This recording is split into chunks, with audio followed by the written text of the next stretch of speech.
एक दफा का जिक्र है कि एक गांव में आजा नाम की एक नेकदिल लड़की अपनी बूढ़ी माँ के साथ रहती थी।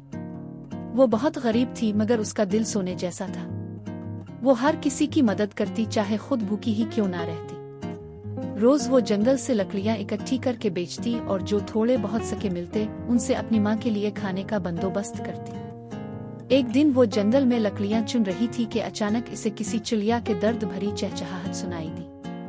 वो आवाज की समत बढ़ी तो देखा कि एक नन्ही चिड़िया जख्मी हालत में जमीन पर पड़ी थी। इसके प्रों पर जख्म थे और वो अलिफाड़ने से कासिर थी। आजा ने नरमी से इसे अपनी हथेली पर रखा और कहा, बेचारी चिड़िया, तुम्हें बहुत चोट लगी है, फिक्र ना करो, मैं तुम्हारी मदद करूंगी। वो चिड़िया को अपने दोपट्टे में लपेट कर घर ले आई। कई दिनों तक इसने चिड़िया की खिदमत की, इसे दाने खिलाए, पानी पिलाया और उसके जख्मों पर मरहम लगाया।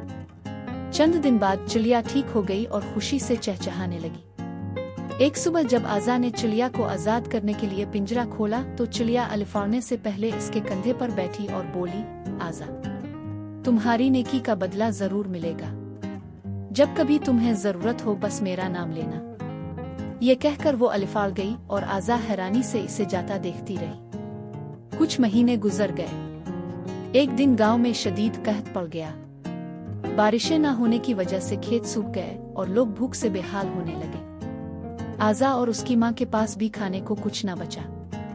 एक रात जब भूख की शिद्दत से आजा की आंखों में आंसू आ गए तो इसे अचानक वो चिड़िया याद आई।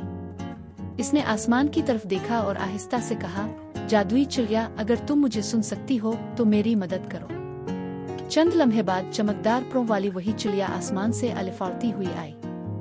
इसकी चोंच में एक चमकता हुआ मोती था। वो आजा के हाथ पर बैठकर बोली, ये लो, तुम्हारी नेकी का सिला। इसे हाथ में लो और देखो क्या होता है। आजा ने जैसे ही मोती को छुआ वो चमकने लगा और सोने में बदल गया। आजा हैरान रह गई। इसने वो सोने का मोती बाजार में बेचकर अच्छा खाने पीने का सामान खरीदा, मगर वो सिर्फ अपने लिए नहीं बल्कि गांव के दूसरे भूखे लोगों के लिए भी खाने लेकर आई। आजा की नेकी का बदला इसे मिल चुका था, मगर वो पहले की तरह नेक दिल ही रही। वो हमेशा दूसरों की मदद करती और जब कभी इसे मुश्किल पेश आती जादुई चिड़िया इसकी मदद को आ जाती। सबक, नेकी कभी जाया नहीं जाती, वो हमेशा किसी न किसी सूरत में लौट कर आती है।